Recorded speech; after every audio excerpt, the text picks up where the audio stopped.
किसी भी क्षेत्र में प्रमाद कीजिएगा, आलस्य कीजिएगा तो आगे नहीं बढ़ पाइएगा। और प्रमाद के कारण हमारा भारत गुलाम हुआ है। हमारी जो प्रतंत्रता हुई है, हम जो पराधीन हुए और बहुत लंबे समय तक उन दुर्दिनों को हमने देखा है, भोगा है ना, प्रमाद के कारण। अब महाभारत आप पढ़िए, महाभारत को पंचम वेद कहा गया है।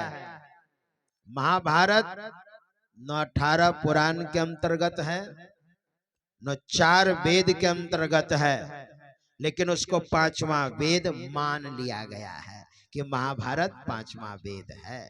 और महाभारत में वर्णन है षड दोषा पुरुष नेहा हातव्या भूति मिच्छता। 6 दोष बताया गया है ना। पुरुष में 6 दोष होता है। क्या? षड दोषा, निद्रा, तंद्रा, भयम, क्रोध, आलस्यम, दीर्घ सूत्रता। यानी पंचम वेद कहता है निद्रा। हमारे गुरु महाराज ने कहा नींद तो मुझे भी आती है, मगर मैंने पूरा पूरा कभी सोया नहीं।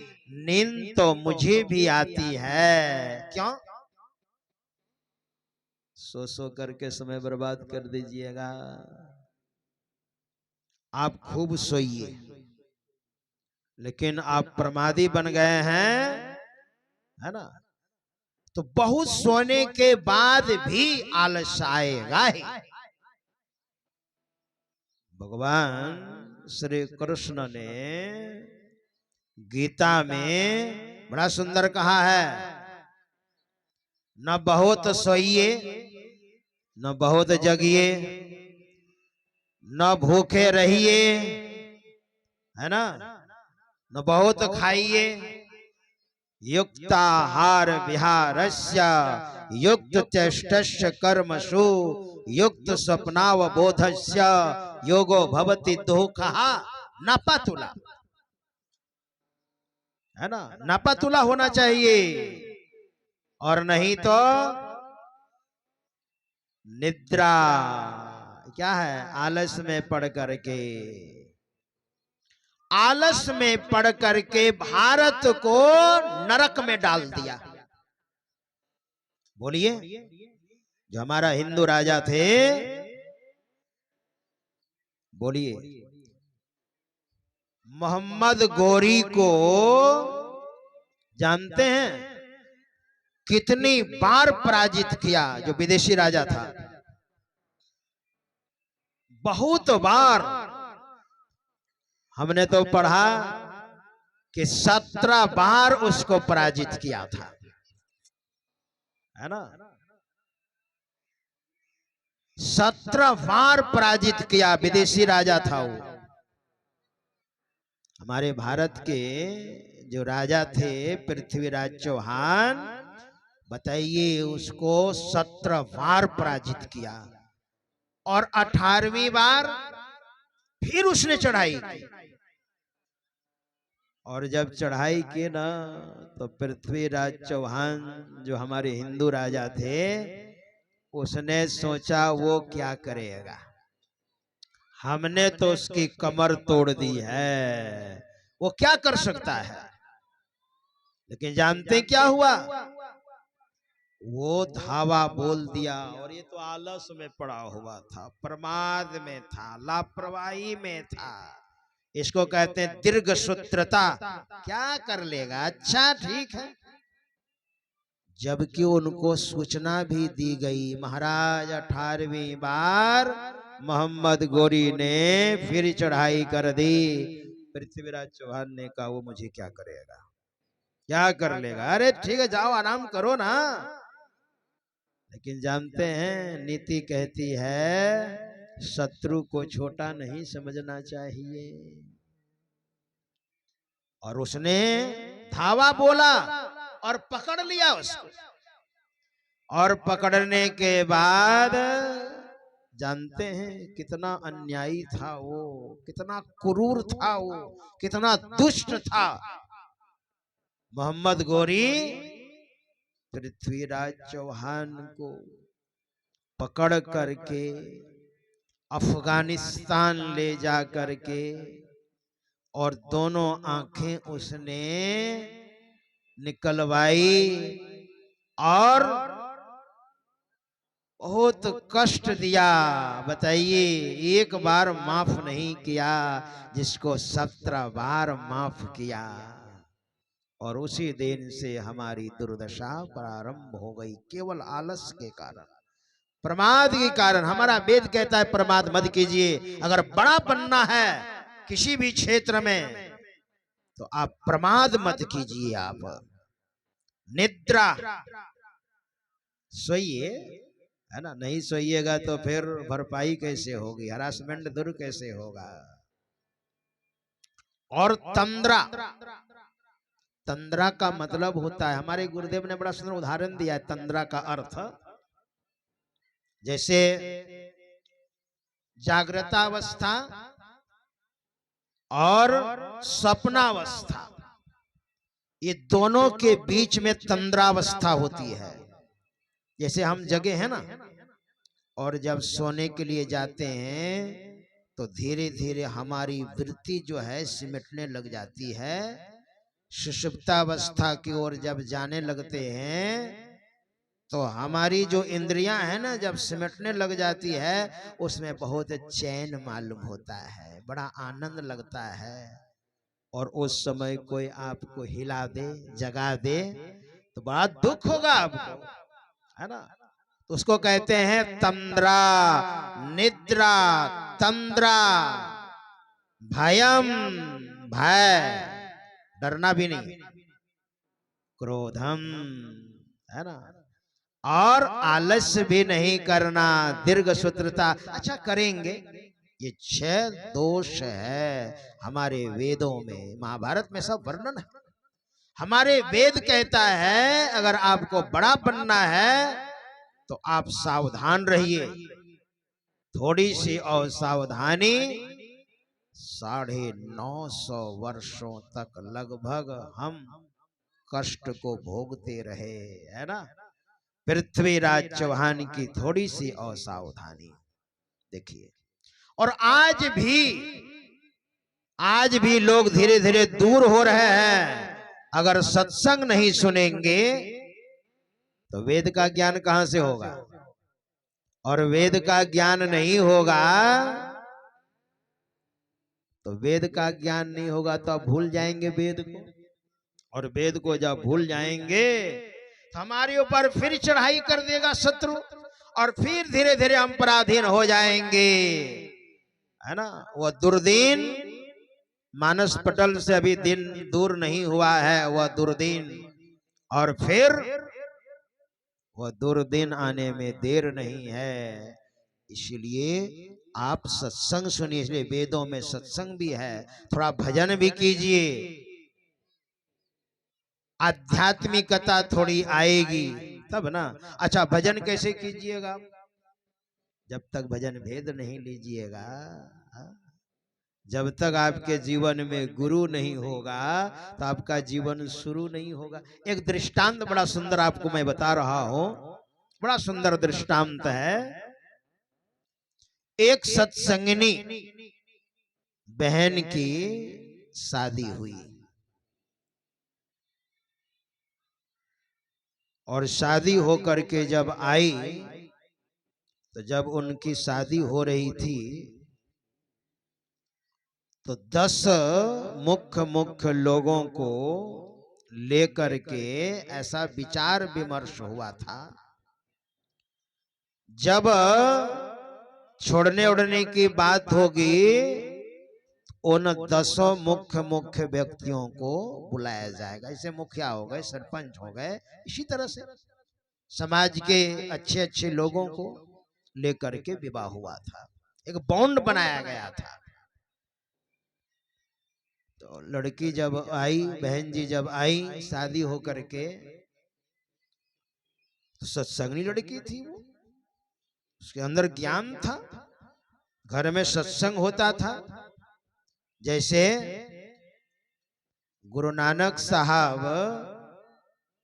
की गद्दी पर गुरु अंगद देव जी महाराज बैठे,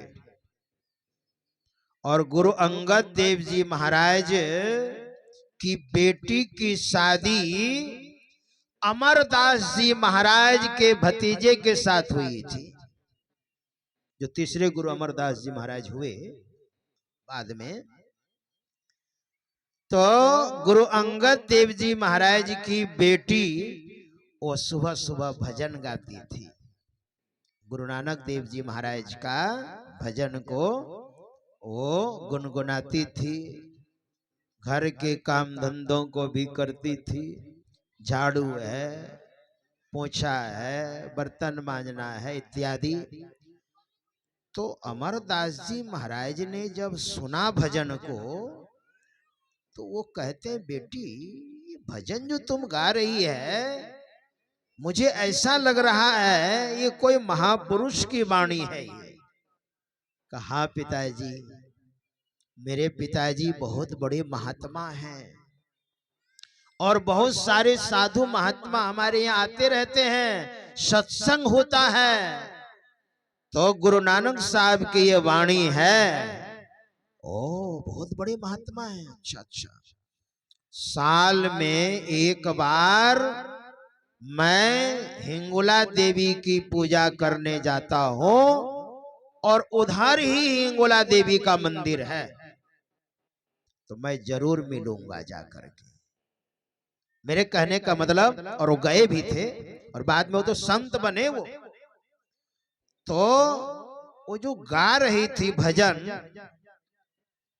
और अमरदास को जो उन्होंने बताया कि मेरे पिताजी बहुत बड़े महात्मा हैं, तो सत्संग होगा तो ज्ञान होगा ही, और बचपन से सत्संग सुनती थी वो। तो उसी तरह से एक बहन जी शादी होकर के आई, सत्संगनी घर की थी वो, और बहुत ज्ञानी थी वो। जहां शादी हुई थी उस गांव में, उस ग्राम में एक महात्मा भिक्षा करने के लिए, देखिए भिक्षा पद्धति हमारे यहाँ पहले तो बहुत अधिक मात्रा में थी, अब तो नहीं के बराबर है। तो भगवान बुद्ध ने भी भिक्षा की है हमारे यहाँ, बहुत विहार किया है। इसलिए भगवान बुद्ध के रहने का जो स्थान बनता था उसको बौद्ध विहार कहा जाता था। तो वो महात्मा जी भिक्षा करने के लिए ग्राम में निकले। भिक्षाम देहि भवतु, भिक्षाम देहि भवतु। किसी ने भिक्षा नहीं दी, और जब किसी ने भिक्षा नहीं दी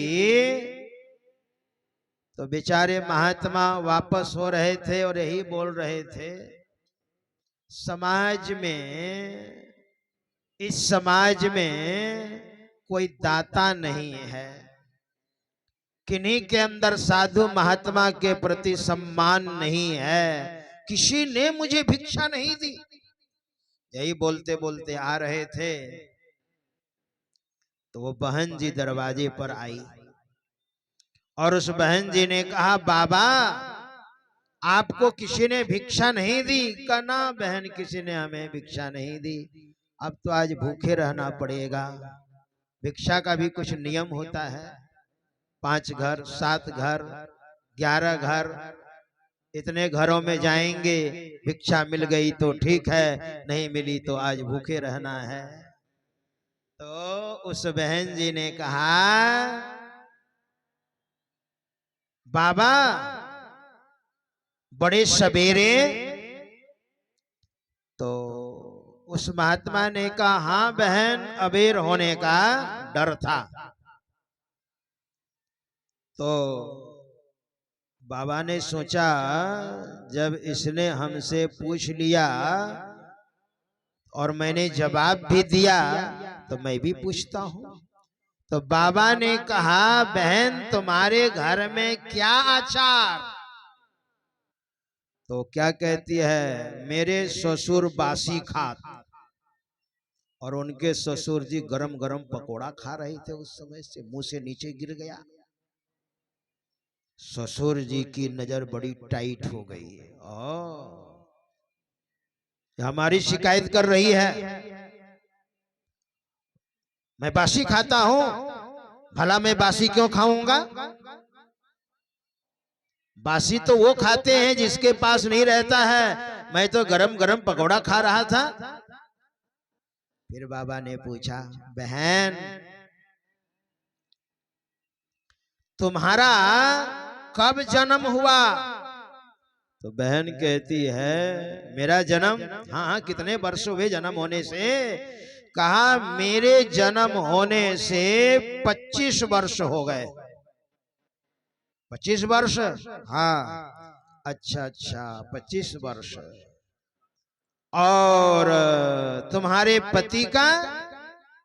कहा, मेरे पति का जन्म होने से 10 वर्ष हुआ है। 10 वर्ष। और ससुर जी सुन रहे थे, लो अपने को कह रही है 25 वर्ष और मेरे बेटे के बारे में 10 वर्ष। और सास का जन्म? कहा 5 वर्ष। अब तो जल भून करके और राख हो गए हो। कहा, ससुर जी का भी जन्म नहीं हुआ है। ससुर जी ने कहा, ये तो कुलांगार आ गई है, कुल को नाश करने वाली। लेकिन जब विवाह हुआ था तो मुख्य व्यक्तियों को 10 आदमी को लेकर के विचार विमर्श हो करके और विवाह हुआ था। और उसमें बॉन्ड बना था, अगर छोड़ने उड़ने की बात होगी, नहीं रखने की बात होगी, तो उन 10 व्यक्तियों को बुलाया जाएगा और इसे बहिष्कार किया जाएगा।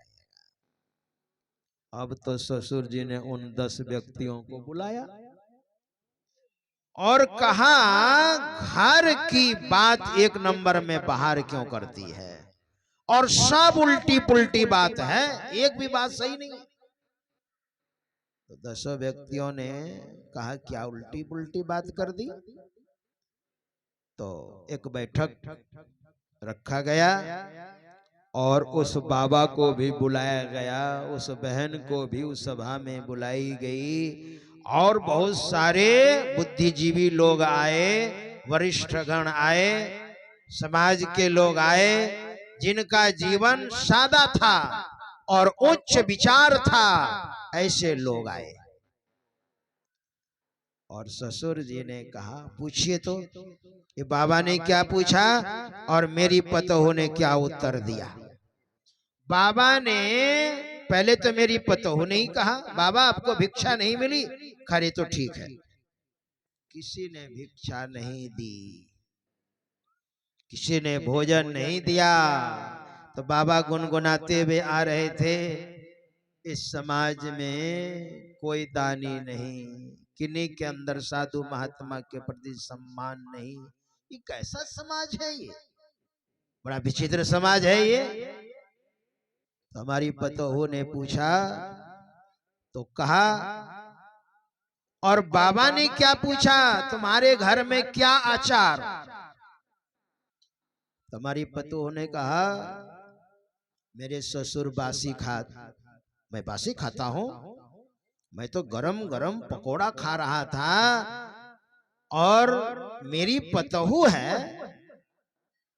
सत्संगनी घर की है, मेरी पतोहू बनकर के आई है। मान लीजिए अगर मैं बासी भी खाता तो इसको घर की बात बाहर नहीं करनी चाहिए थी, आप ही लोग निर्णय नहीं कीजिए। अच्छा बाबा आपने क्या पूछा? बाबा ने कहा, मैंने तो यही पूछा। पहले तो इसने ही पूछा, बाबा बड़े सवेरे, इसका क्या मतलब हुआ? का इसका मतलब हुआ इतना जल्दी साधु क्यों बन गए। हम लोगों को भी कहा था जब बचपन में निकले ना, तो बहुत लोग कहते थे। मध्य प्रदेश में ट्रेन में यात्रा कर रहे थे 1991 90 91 में, तो बुद्धिजीवी लोग भी ट्रेन में रहते हैं, तो उन लोगों ने कहा बाबा इतना जल्दी साधु कैसे बन गए आप।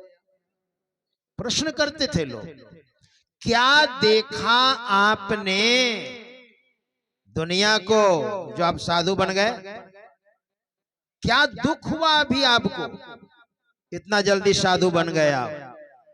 तो मैंने उनसे कहा था कि देखिए, एक तरफ 1 लाख आदमी है दुनिया के लोग, और दूसरी तरफ एक माँ है, और माँ कहती है बेटे से बेटा ये जो खड़े हैं वो तुम्हारे पिता हैं, और 1 लाख व्यक्ति जो है ये कह रहे हैं ये तुम्हारे पिता नहीं है। तो उन पदाधिकारियों से मैंने कहा था किनकी बात सच होगी, माँ की बात या 1 लाख आदमी कह रहे हैं उनकी बात। क्योंकि 1 लाख आदमी कह रहे हैं ये तुम्हारे पिता नहीं है, और माँ कह रही है, तो किनकी बात सच होगी। माँ की बात। उन लोगों ने भी कहा था कि माँ को पता है कि तुम्हारे पिता हैं, और 1 लाख जो व्यक्ति कह रहे हैं तो सुनी सुनाई बात कह रहे हैं, है ना। मैंने कहा बिल्कुल सही कह रहे हैं ना आप लोग। हाँ हाँ, मैंने कहा उसी तरह संसार के लोग 1 लाख की तरह हैं, और ये कहते हैं यहाँ सुख है, लेकिन संत जो माँ की तरह है वो कहते हैं तन धर सुखिया कोई न देखा, जो देखा सो दुखिया हो। हमारे महापुरुष कहते हैं संसार में सुख नहीं है। हम किन की बात माने, ये दुनिया की बात माने कि संत की बात माने। मैंने कहा संत, उन्होंने कहा संत की बात, हमने कहा बस हमारे महापुरुषों ने कहा घाटे बाढ़े सब जग दुखिया, क्या गिरही वैरागी हो, और सुखदेव आचार्य दुख के डर से गर्भ से माया त्यागी हो। संतों की बात मान करके हम साधु बन गए हैं। बड़े प्रभावित हुए वे लोग, मध्य प्रदेश की बात बता रहा हूं, बड़े प्रभावित हुए। कहा महाराज हम तो ड्यूटी में जा रहे हैं, नहीं तो घर ले चलते सत्संग कराने के लिए। ऐसा है तो ये बात। तो वही सन्यासी से कहा, उस बहन जी ने बड़े सवेरे तो का अबेर होने का डर था, मतलब क्या पता कब शरीर छूट जाएगा। गुरु नानक साहब ने भी कहा है, नह बालक नह यौवने न वृद्धि कछु बंध, वह अवसर नहीं जानिए जब आए पड़े जम फंद।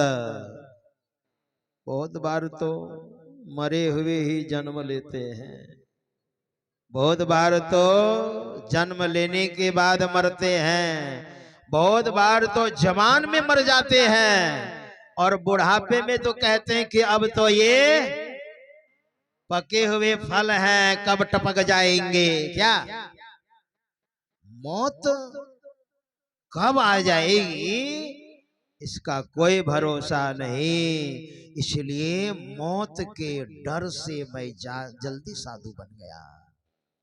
इसलिए बैठक में बुद्धिजीवियों के बीच में उस सन्यासी ने कहा, इस बहन जी ने कहा बाबा बड़े सवेरे, मतलब इतना जल्दी क्या था। तो मैंने कहा बहन अबेर होने का डर था, क्या पता कब शरीर छूट जाए। मनुष्य का शरीर मिला है, थोड़ा भजन पूजन पाठ कर लें, संस्कार जमा लें, ताकि दोबारा जब आए तो फिर संस्कार लेकर के आए हैं, इसलिए जल्दी बन गया साधु।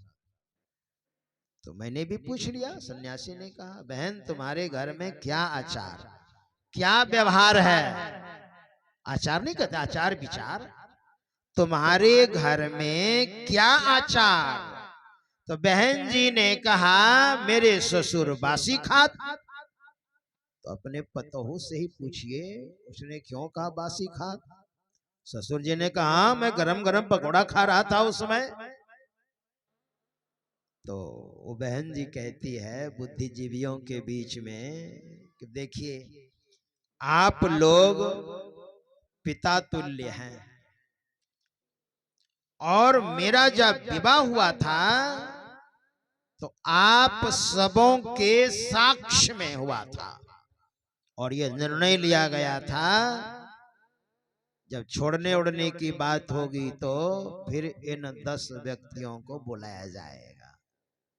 देखिए महाराज, हमारे घर में साधु महात्मा आते हैं, हमारे घर में सब सत्संगी हैं, धर्मशास्त्र का अध्ययन होता है, धर्मशास्त्र की पढ़ाई होती है, चारों वेद 18 पुराण 6 शास्त्र 4 उपवेद आदि आदि मुझे बचपन से ज्ञान है। यहां जो आप कीजिएगा वो फिर आपको मिलेगा, है ना। यहाँ पर पूर्व जन्म में इसके पहले जो हमने कर्म किया है, दान दिया है, धर्म कार्य में साधु महात्मा को दान दिया है, भजन करने में सहायता की है, तो उसी दान देने के एवज में हमारे अकाउंट में सब चला गया हो, और हमने जो जन्म लिया वो सब मेरे नाम पर आया है।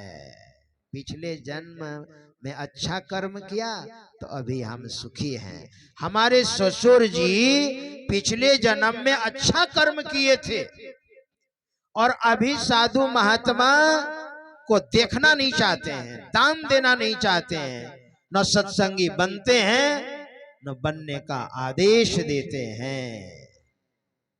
पूर्व जन्म की कमाई खा रहे हैं। अच्छा, आप लोगों से मैं पूछ रही हूं, उस बहन जी ने कहा रात में भोजन किया, रोटी दाल भात जो बच गया, खाद्य सामग्री बच गई, और सुबह खाते हैं तो उसको क्या बोलते हैं, ताजा या बासी? बासी।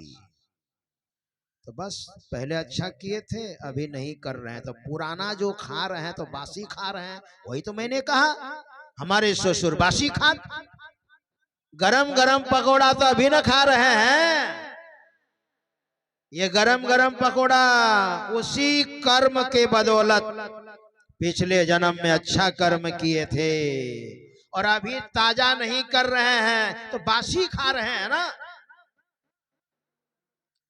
तो बुद्धिजीवियों ने कहा अरे ये आपकी पतोहू नहीं है, लक्ष्मी है, लक्ष्मी। आपको बात समझ में नहीं आ रही है तो पतोहू को आप दोषारोपित कर रहे हैं, ये लक्ष्मी है। अच्छा बेटी तुम बताओ। उन 10 बुद्धिजीवियों ने कहा अच्छा बेटी बताओ, और सब तो तुमने बातचीत की है कि हाँ। तो ससुर जी ने कहा ठीक है ठीक है। इन्होंने अपनी उम्र 25 साल क्यों बताई, और मेरे बेटे की उम्र 10 साल, और सास की उम्र 5 साल, और मेरा तो जन्म ही नहीं हुआ है इसकी नजर में, तो ये आई कहां से? हाँ बेटी ये क्या मतलब हुआ? तो बहन जी ने कहा देखिए, माता पिता के द्वारा यहाँ पर जितने जीव हैं सबका जन्म होता है ना। 84 लाख प्रकार के शरीर हैं, बिना माता पिता के कोई भी जन्म नहीं ले सकते हैं, चाहे वो कीट हो, पतंग हो, हाथी हो, घोड़े हो। बैठिए। इस तरह से माता पिता के बगैर ये शरीर मिल नहीं सकता है। तो माता पिता के द्वारा जो जन्म होता है उस जन्म का महत्व नहीं है, सबका जन्म होता है। और जिस दिन गुरु धारण करते हैं, है ना, भजन भेद लेते हैं, साधना करते हैं भजन भेद लेकर के, तो उस जन्म का महत्व है। और बाकी का तो ऐसे कीट पतंग हाथी घोड़ी की तरह समय बेकार चला गया। इसलिए जिसके जीवन में गुरु नहीं उसका जीवन अभी आध्यात्मिकता में शुरू नहीं। आपकी गिनती मनुष्य में नहीं है। अब ऐसे आपका जीवन बेकार जा रहा है। 84 लाख प्रकार के शरीर हैं। तो मैंने भजन भेद लिया है। शरीर की उम्र तो 30 साल है ना, लेकिन 5 वर्ष की अवस्था जब मेरी हुई ना, तो हमने भजन भेद लिया है। इसलिए 25 वर्ष मेरी उम्र हो गई है। भगवान बुद्ध भी अपने शिष्यों से पूछते थे, जो बिहार झारखंड में बिहार किया, बड़े बड़े महात्मा जब प्रणाम करने आते थे ना, तो भगवान बुद्ध भी पूछते थे, तुम्हारी कितनी उम्र हुई? तो बगल में भगवान बुद्ध के बगल में आनंद जो सेवा में रहता था, वो बड़ा गौर से देखता था। तो शिष्यों से पूछते थे, तुम्हारा उम्र जी कितनी हुई तुम्हारी उम्र? तो कोई कहते थे मेरी उम्र 20 वर्ष। तो आनंद सोचते थे ये तो लगते हैं 80 वर्ष के और कह रहे हैं 20 वर्ष। चलो ठीक है, मेरा अनुमान थोड़ा गड़बड़ भी हो सकता है। 80 नहीं तो 70 तो कोई काट नहीं सकता है ना। लेकिन ये कह रहा है मेरी उम्र 20 वर्ष है। दूसरा महात्मा आए प्रणाम करने। प्रणाम महाराज। भगवान बुद्ध पूछते, तुम्हारी उम्र जी? कहा 15 वर्ष। आनंद सोचता ये 15 वर्ष के लग रहे हैं, ये तो एकदम 70 वर्ष। चलो ठीक है, 70 वर्ष नहीं तो 65 वर्ष तो कोई नहीं काट सकता है अनुमान से। लेकिन इस तरह से बहुत महात्मा से पूछा भगवान बुद्ध ने, और भगवान भी सुन करके चुप हो जाते थे। तो एक दिन आनंद ने पूछा, भगवान उस दिन जो आप उम्र पूछ रहे थे समझ में नहीं आया। 80 वर्ष की उम्र और कह रहे हैं 20 वर्ष। किसी ने कहा 15 वर्ष, किसी ने कहा 10 वर्ष। तब भगवान बुद्ध ने समाधान किया, देखो आनंद, जिस दिन से भजन प्रारंभ करते हैं, यानी भजन भेद लेने की प्रक्रिया लेकर के साधना प्रारंभ करते हैं, उसी दिन से वास्तविक में उनका जीवन प्रारंभ होता है। और बाकी का जीवन तो कीट पतंग हाथी घोड़े की तरह बेकार का बर्बाद हो गया, केवल मां को दुख देने के लिए। यही वास्तविक है जन्म। तो भगवान बुद्ध भी पूछते थे। तो वही बहन जी ने कहा, मेरी उम्र हुई है 25 वर्ष, यानी भजन हम 25 वर्ष में कर रही हूं। और मेरे पति के बारे में पूछा, कितनी उम्र? का 10 वर्ष मैंने बताया। बहुत कहते सुनते समझाते 10 वर्ष से भजन कर रहे हैं, भजन भेद लेकर के।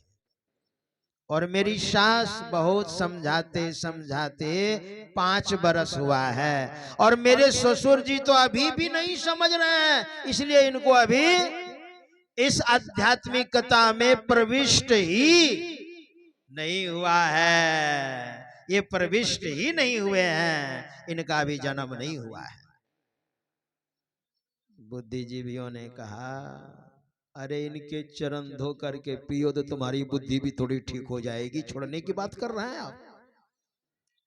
तो मतलब मेरे कहने का मतलब कि हमारे इस अध्यात्म क्षेत्र में वेदों में जो ज्ञान है, उपनिषदों में जो ज्ञान है, पुराणों में जो ज्ञान है, पुराणों में थोड़ा सा फैला हुआ ज्ञान है ना।